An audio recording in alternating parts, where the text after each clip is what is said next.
Morning, everybody. Happy hump day. Welcome to the news agenda with me, Fleet Street Fox. And today I'm joined by the Mirror's Showbiz Editor Features, Jessica Bolton. Morning, Jess. Morning, Susie. Thank you for having me. We've just decided we're going to start this show at the later time of 9:05 every day, because that's when we actually get here. 9 o'clock is just a stupid idea. It's not going to happen with the school run. And then we've even managed to be late for 9:05. So here we are, it's 9:07. Now, this is the People's Paper Review. Get into the comments, ask us your questions. We'll do our best to answer them for you. Those of you listening on podcast will just have to make the effort to tune in, won't you? Now, what have we got for you today? Well, the Mirror has splashed on the 3 life sentences handed down yesterday to the misogynist, killer and rapist Carl Clifford after he was finally convicted on all counts of murdering Carol, Hannah and Louise Hunt and raping Louise after he had been dumped. Dad John read out a harrowing witness statement telling Clifford that he was going straight to hell. Clifford refused to appear in court for the sentencing or to hear their summaries of his character, which will no doubt fuel calls to force prisoners to face their accusers after sentencing. But after horror often comes solutions, and I wanted to talk first today about something that may have passed you by. Yesterday, Queen Camilla hosted a reception at Buckingham Palace for the Women of the World Foundation's 15th anniversary. Now, Jess, you're a showbiz editor. Lots of showbiz women seem to have turned out to have their photos taken at this event. Was this just some pathetic showbiz attempt to shake the Queen's hand and tell themselves they're all marvellous? I really don't think that is what is intended from it, because it is meant to be a big celebration. It's women of the world who have been going, and this is their 15th one, and they are determined to get some points across that they really want to with the Queen. However, it does kind of feel a little lackluster in the sort of response of this. I didn't wake up and see it all over my social feed, which is a shame. That's what I would have loved to have seen. There were some fantastic people there yesterday. Ruth Jones was there, she met her, but also people outside of the sort of showbiz world. She had Nazanin Radcliffe, Zahari was there, a fascinating, inspiring women. And I really hope that these conversations that they were having get heard across sort of the widest spectrum possible. Because it is all about gender equality. That's what she's talking about. And the way that we've not talked enough about it kind of also answers the question of why we need to be talking about it in the first place. Exactly. When you think about the fact that the media obviously is a lot of women work in the media, there's 2 of them right here. Lots of women read the media and absorb the media and everything. That is something the audience would be interested in. We'll get onto that a bit later. So alongside the celebrities, with people there like we've just seen Dame Baroness Doreen Lawrence, there was former Australian leader Julia Gillard, and as you mentioned, the former Iranian detainee Nazanin Zaghari Ratcliffe. But what really grabbed my attention, Jess, was a speech that Camilla made at this event, and she said the task of forging a gender equal world is a daunting one. At the current rate globally, it will take an estimated 286 years to remove discriminatory laws, 140 years for women to hold half the positions of leadership in the workplace, and 47 to be represented equally in national parliaments. Now, it's at first really disheartening, Jess. It's going to take, at our current rate, another 3 centuries nearly until the world is a more equal place. But then it's really impressive also that a woman who, let's be honest, does not need to work and is already elevated literally above everyone else, has made the effort to point out what it's like for the rest of us, isn't it? Oh yeah, I was absolutely staggered by these figures when I heard her speech, because I mean, we all know the situation, it needs a lot of work still, but I wouldn't have thought. I mean, nearly 3 centuries, as you say, it's astounding, and even nearly 50 years to get to equal representation in parliaments across the world. It's absolutely staggering. Now, obviously Queen Camilla, there's a lot there that comes into sort of the way we talk about gender as well. I mean, obviously, the immediate comparisons that will be made with her predecessor, as I'm sure you're about to say, but it's. And she's being an older woman as well. I think it's very powerful that she's taken this on and is being so vocal about it. She's long been a great sort of ally of this cause, or a great sort of ambassador of gender equality. She's also, you know, we know she's very interested in sort of female related issues, and she's done a lot about women and violence, which is one of the most pressing issues that we have in terms of the criminal justice system, and getting the right sort of legislation in place to understand the nuances of that. She's very much on top of all of that. So I think the fact that she's put herself out there and just simply stated these figures, I think is very impressive actually from Queen Camilla. And I've not always been the biggest fan. So, you know. Yeah, I think that's the thing. I mean, she has in her own life experienced an awful lot as a result of being a woman. It's always the woman who gets blamed for marital infidelities. And it's never the chap, it would really appear. And I've been guilty of the same myself, and I haven't always been a big fan of Camilla, but the stuff she's done since becoming queen, like you talk about with the domestic abuse work and what she's been doing here and highlighting this, I think it's absolutely fantastic. But we have to talk about, you know, the really obvious thing, which is how much attention it's getting. Now, what do you think, everybody? You're watching this. How much did you pay attention to this yesterday? Did you even notice it anywhere? Do you think it should have had more attention and more spotlight, I suppose, on what the Queen's doing? Had the previous Queen Regnant, Queen Elizabeth, done this, it would have been fairly big news.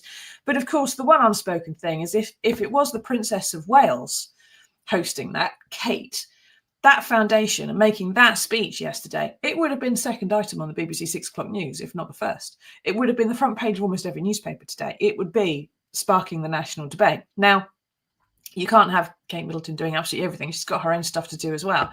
But, you know, a younger woman with longer, thicker hair, without the grey roots, she's automatically given more time, more ears, more attention than one who has experienced the passage of time.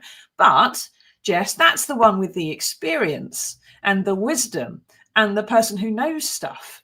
Is ageism, you know, perhaps now women's biggest problem, at least in the Western world, in our society? It's the fact that women get to a certain point and just become sort of more invisible as time goes by.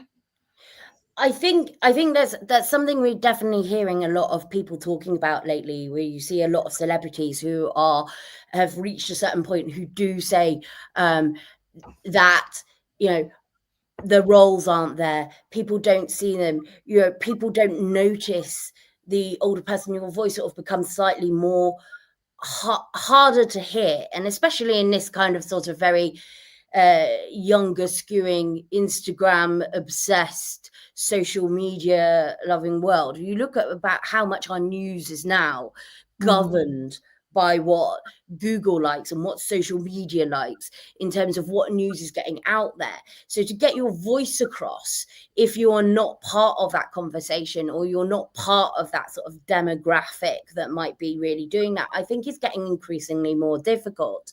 And I do think it is something that I do think if you become a woman of a certain age, and I've noticed, I've hitting around, I hate to say it, Susie, hitting around that sort of middle age mark, I think I probably am approaching. 10 years younger than me, love.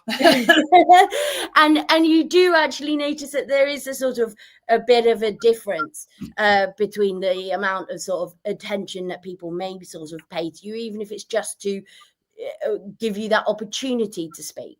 But saying that, here I am this morning, and here you are. So, you know, I think we've got to be careful not to victimize ourselves and victimize a situation, and let it become the narrative, if that makes sense. I think we've got to be very careful not to make these things become reality by saying it. But at the same time, we just got a comment in. Leslie Smith says, doesn't the fact that it wasn't so highly highlighted prove just how unequal we are? That's exactly what we're saying, Leslie. Yes, it does. And the question I wanted to ask is, and when you said to me, I must say, the Princess of Wales, my immediate first thought went to Diana. If it had been Diana yesterday, would it have got more attention? Would Diana have done it if she was still with us? You know, it's one of those things where perhaps it is less glamorous, it is less attention. And, you know, who knows what Diana would look like now, or what state she'd be in, or how much plastic surgery she may or may not have had. We don't know. Well, thank you, Susie. That's going quite hard. I don't think she would have had any, as the people. She might not have had any, exactly. But if she hadn't had any, she would look like a woman in her 60s. And if she had had some, she'd look like a woman who's trying not to be in her 60s, like Demi Moore or something. And it's just, you know, it's not just the fact that we have an unequal society, Leslie. It's the fact that society is so skewed towards youth as being the only thing that's worth listening to, whether it's your algorithms on social media, whether it is in the media itself, whether it's how you sell newspapers or how you get audience on the BBC News. Things are skewed towards the young, which is why, you know, the murder and rape, as it should do, of Louise Hunt and her family is such big news, because they're young, attractive, gorgeous women and a nice family and everything. And then when an old lady gets murdered in her house, you don't get the same kind of attention in the same way.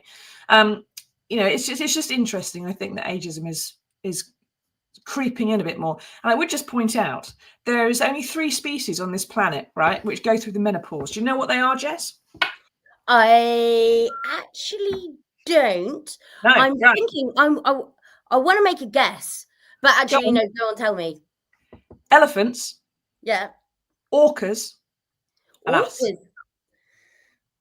I think it's orcas. If it's not, it's whales. But anyway, the point is, there are only 3 species for whom it is worth, they have decided, evolutionarily speaking, it is worth having females past the point of childbearing age, because they get use out of that. There is benefit to it. There is wisdom. There is knowledge. There is experience. There is protection. There is all kinds of things and benefits and values from having older women who can't procreate anymore. All the other species, they don't have menopause in their females. They have babies and they die, right? And that's that. But we are one of the few species that have the menopause for a good evolutionary reason. And if evolution decided it was worthwhile and that we are valuable, then perhaps the rest of the world one day will catch up. Perhaps the rest of society can keep up with that. Yes. Humanity, you're on orders, right? In the future, can you be a bit better? Now, thank you for that. I just want to go on to the main story of the day now that we're going to be discussing. And this is something I've picked out. Again, it's not going totally everywhere, but it's going to run for years and years and years, this story. Now, yesterday, Sir Jim Ratcliffe, owner of Down in the Doldrums, Manchester United, unveiled plans for a £2 billion, 100,000 seat new stadium and a regeneration of Manchester over the next 5 years. Now, Jess, can you take us through it a little bit? How much do we know about what's on the cards here? Well, they've actually done some computer models of what it's going to look like. And it is very, very impressive from a design point of view. The idea is here that they want to create a miniature city of the future around this £2 billion stadium. They want to have, all of the sort of, the shopping centres, the things around there to look at, the attractions to bring people in and make it a real hub, because they're hoping to bring in an extra 1.8 million tourists. Now, that's the hope. The stadium itself, as you'll see from the computer-generated images, that it's going to have 3 650-foot masts, which will symbolise the Red Devils' trident on the club badge, apparently. And Oh, it will be seen from up to 25 miles away. So they're really trying to go with this impressive, iconic building is what they want to have. And there's going to be a sort of umbrella design which covers the public plaza, which is going to be itself twice the size of London's Trafalgar Square. And that it will harvest solar energy and rain, so that you've got the sort of eco effect of it as well. So it's going to be very, very forward facing kind of design for this stadium, and it's going to hopefully bring in people to the area and get a real sort of buzz around it, whether they're football fans or not. Vitally, it's also going to create 92,000 jobs and 17,000 new homes to do this massive regeneration project. That's the stadium plus the surrounding area. So imagine what happened in London in 2012 when they built the new stadium and all that work that went around Stratford. If people have been down here, you know, the Westfield, the whole area around East London, all that regeneration is what they're hoping to achieve with this new stadium, which will be built on land neighbouring the old Trafford. So that is the plan, and that is the hope. Right. Okay. Now, 25 miles away, if you want to see Old Trafford, it's still not near enough to be able to see it in Anfield. That's about 30 miles, I think. So it's just out of view. Sorry, lads. But I'm sure City will be able to see it and will be quite annoyed by the whole thing, especially as City are doing better than Man U are at the moment. Now, so what do you think, everybody? Only Manchester United fans out there. How do you feel about these plans? How do you feel about the plans for a new stadium and all the problems that the club is having at the moment? Do you think this is something that is going to benefit Manchester? Have we got any Mancunians on the call who want to say whether this is going to be hugely disruptive and they don't like the idea, it's going to be a white elephant, or is it going to be absolutely fantastic? I think there's someone who's trying to tell me I look great today. Thank you very much. I do need to dye my hair. Robert says, the circus tent design is such that the clowns that play there will feel right at home. Robert, I think it's probably not a Man United supporter. Now, so the club funds, so there's going to be the way it's going to be funded, there's £2 billion. Some of it, the actual rebuilding of New Trafford is going to be called, is going to be funded by the club. The rest of it is going to come from the public purse to regenerate the area around it. Now, I'm not from Manchester. I've been there a fair bit, but it's had a lot of money for regeneration in recent years. It's got its own mayor now. It's got devolved power, which means it's got lots of local spending going on. Compared to other places in the north of England, and I'm thinking Grimsby, you know, or Leeds even, it's doing okay. It's not as down at heel as it used to be. It's had a lot of support. What is the justification really for the taxpayer generally in UK having to fund more of it for Manchester? What's being said so far is they're leaning very heavily into the amount of visitors that will come into the area, bringing money into the area, and the amount of jobs and homes that this will create. However, I do think there is a larger discussion here, because yes, regeneration is very good, and we've heard a lot about sort of the levelling up that never really came to pass with the Tories at the time. But Manchester has had quite a lot of regeneration things. As we know, we've only just sort of finished talking about the big Manchester Co-op Arena that opened. But it sounds like a fantastic project. And it does sound like we've seen down here in London and the difference that it made around the Olympics and around that area here. And it is very, it would be wrong to say that, you know, they don't deserve the same kind of regeneration up in Manchester, because we've already had it down here. So I think it could be quite an exciting project. And if people are really backing it, I think the bigger question here is, what about the money that should be going, like you said, to some of the other cities and towns? Are they getting a fair shake of sort of the regeneration money? Exactly. You've got places like seaside towns in every region of the country, from Dover to, crikey, Blackpool, right? Lots of places which have been hollowed out over the years, which don't have tourists, don't have visitors, which are really suffering. You've got market towns in every county in the country, in Crawley, in Sussex, and Market Harborough in Leicestershire, places where the high street is being hollowed out again, and then they need some regeneration, they need some work and some effort spending on it, and that's something that would benefit taxpayers that would be providing the resources to do that, you would have thought. Whereas if we're providing, let's say $1 billion of the 2 billion to go into Manchester, how many of people in the rest of the country are really going to get to enjoy that, and how much is going to go into the shareholders' pockets of the people who've invested in Man United, because they're going to get the ticket prices, aren't they? Well, I'm going to be there every weekend making use of the area if we're paying that much, Susie. Surely if you're a you should get a free seat. Indeed. But no, I mean, again, that was the sort of the first thought I had when I was reading this. And then when I stepped back and thought, it is important for regeneration. It is important for these big projects. And I'm not a football fan. I can't get excited about seeing a great big stadium.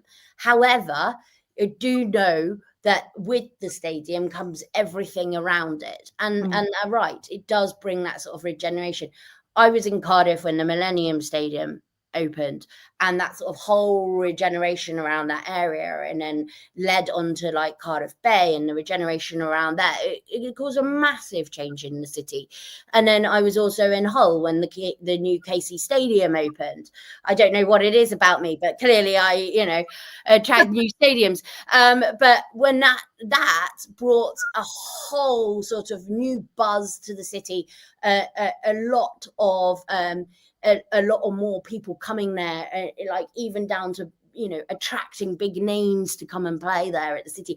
It just lifted the city a lot. I was working on the local paper at the time, and it was one of the things we were obsessed with. We were so excited about this great big new stadium, and the buzz was really around the city. So, I mean, these projects do make more difference than just being for football fans. However, we're not exactly flush with cash at the moment, and I wouldn't want. I don't feel the shopping streets or the housing regeneration in one particular area should come across something that could help the entire country.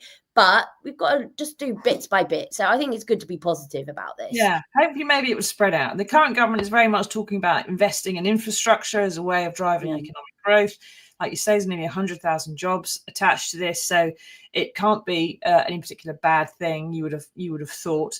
Now there are some benefits to the rest of us as well in all of this. It's been designed to collect rainwater. That whizzy super duper space age roof is collecting rainwater and solar power, which, being Manchester, they'll probably get more water than they know what to do with, and absolutely no solar power whatsoever.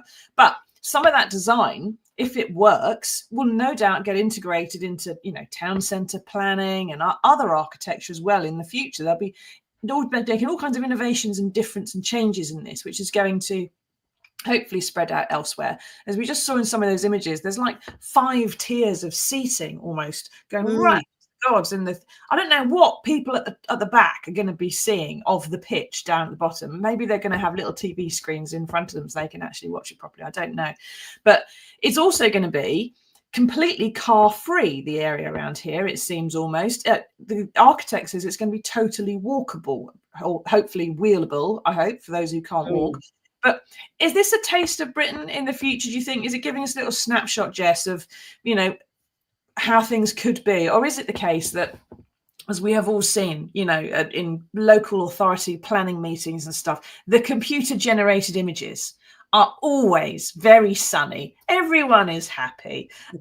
They've always got lovely potted plants everywhere, and there's always just 1 or 2 people wandering about it aimlessly. Is that the reality is often very different, isn't it? Especially in Manchester, it is basically a big lump of concrete in a place that wants to be a puddle, as far as Mother Nature is concerned. Is this how it's going to be, though? Well, I mean, obviously lacking the positivity that I was trying to bring to it this morning, Susie. That I mean, I think yes. I mean, obviously, computer generated model. We know we know that is not so sunny up in Manchester as it is down in Spain. We know that. We know it's not going to look quite like the computer generated images, but I think there's some really exciting plans that they have.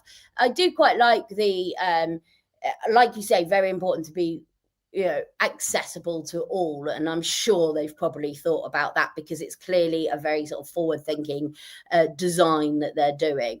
So the accessibility would be key, I'm sure, as much as the sort of eco side of it, which they've clearly sort of covered off with this great big sort of water collection and the solar panels, be what they may. So I mean, I think it could be great. I don't live in the city, however. So, I mean, there may be people here who are on this call who are watching from Manchester who don't think that we need it, or think that there's going to be too much disruption by it, or it's going to move attention from another part of the city. And those are the voices that we kind of need to hear on it. And I'm sure we will over the coming months. And I think another aspect of this, which you're probably about to say about, is obviously the Man U fans. Because there has been a lot of backlash recently, because the club is in severe trouble, and they've said that they've already got a £750 million debt. Yeah, so around it. So how are they going to fund this? Let's talk about that then. We've got Dave on Twitter who says, so if you tell the bank we might be bankrupt by June, but if we rebuild the stadium with some additional borrowing, we'll be all right. And that's maybe how they're going to fund it. Now, like Jess was saying, fans are not delighted. The old stadium is 115 years old. Yes. It had some modernisation, but not that much. It can seat about 70-odd thousand people in there at the moment. It quite famously has never held all the Man United fans in the world, and I don't doubt they want the chance to drag a few more into Manchester so they can take some money off them. But, as Jess said, the club has £750 million of debt. It has dropped to the middle of the Premier League. I think they haven't won a trophy in a year. And Sir Jim Ratcliffe has been on podcasts justifying the fact he's had to fire 250 staff. Another 200 facing redundancy. And he told the BBC yesterday that some players aren't good enough and are overpaid, which is really going to perk up things in the changing rooms. Now, fans of the Red Devils are worrying that they will be the ones picking up the bill for all this eventually, that ticket prices or shirts will go up to pay for it. Is that likely, Jess? I mean, being the cynics that we are, that is what's going to happen, isn't it?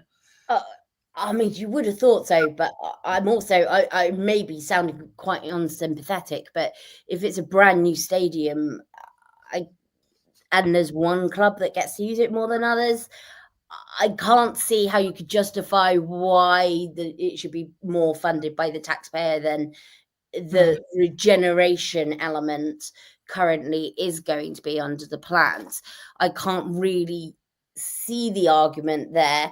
I may be wrong, and people will probably disagree with me, because, as we said, the bigger aspect of what a stadium symbolizes to the city, I do appreciate. But if you're going there every week, and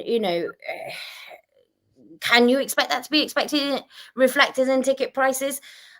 I think you're going to have to, aren't you? I can't see how they're not going to pass some of the cost onto the fans, maybe onto the players too. Like you say, if they could do a bit of review of some of those extraordinary wages, would actually help matters. But there we go. Maybe charge them to come and play at Manchester United. There is that highly likely chance that if even without a new stadium, that prices would go up in order to fund some of the problems that the club has. And if you support a football club, that is one of the things that you're there for, is to help fund it in some way when it has strange things to do. Steve says it's definitely a design based on Butlin's Minehead. That's another comment that's in the paper as well today. And it's probably worth pointing out at this point, if you are a Man United fan and you're feeling that the club's not, the game's not doing very well and your team's not playing very well, and that you don't know what you're paying all this money for and it's not really an acceptable customer experience for you, you could try following the women's team at Manchester United, because they're second in the Premier League and they've won the last 5 matches.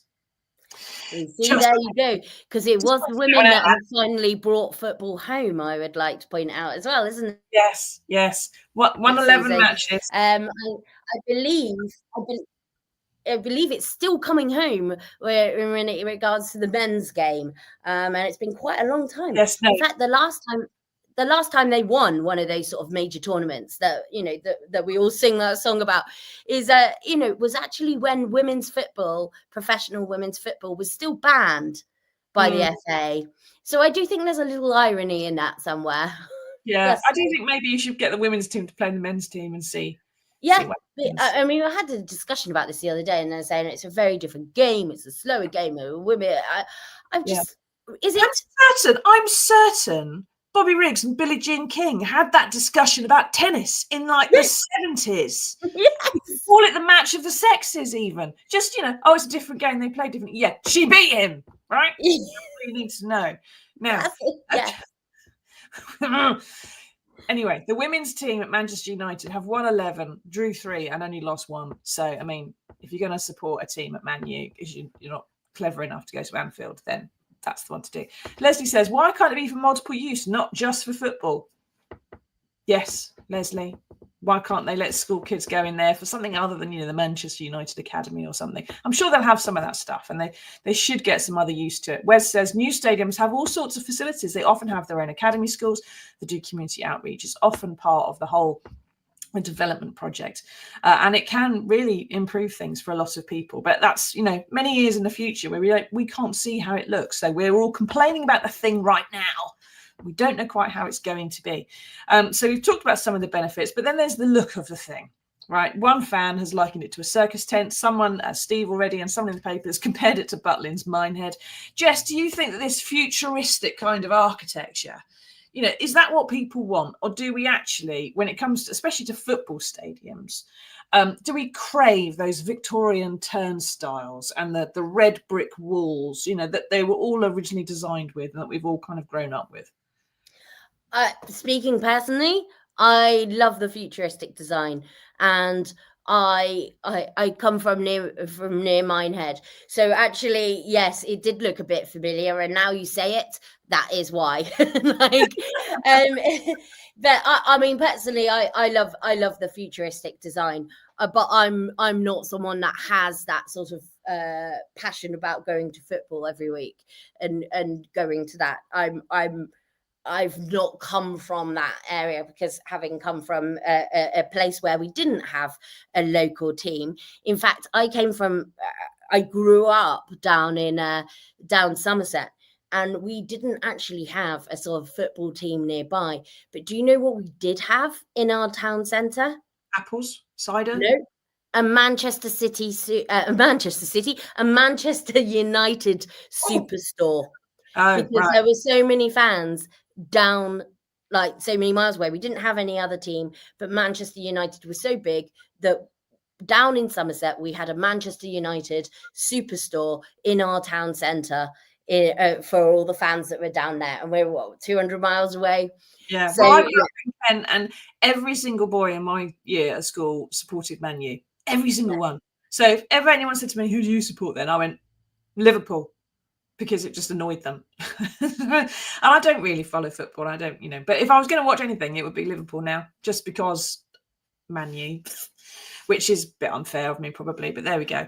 But it is interesting to see how that design and architecture develops. And I think probably the thing they should do is just try and keep something from the old frontage. When they have the interviews, fans outside say, what have you just heard about this thing? How do you feel about it? That iconic frontage of all those clubs, like they've got one at Anfield as well. They should just make sure they keep that bit. You take it out and just go and put it somewhere in the new place, so that when journalists have to go and do their interview and they want a picture of the stadium behind, they haven't got to use an actual drone to take their interview up 200 feet in the air so you can see the damn thing, because it's so massive. There should be some kind of iconic place where you can do your interviews and people can wander about. As what should be there. So anyway, thank you for all that. Thank you everyone for taking part. Thank you for the Butlins in Minehead comment. And we will see how all this pans out, won't we? Now, we have managed to find some good news in the world for you, and here it is.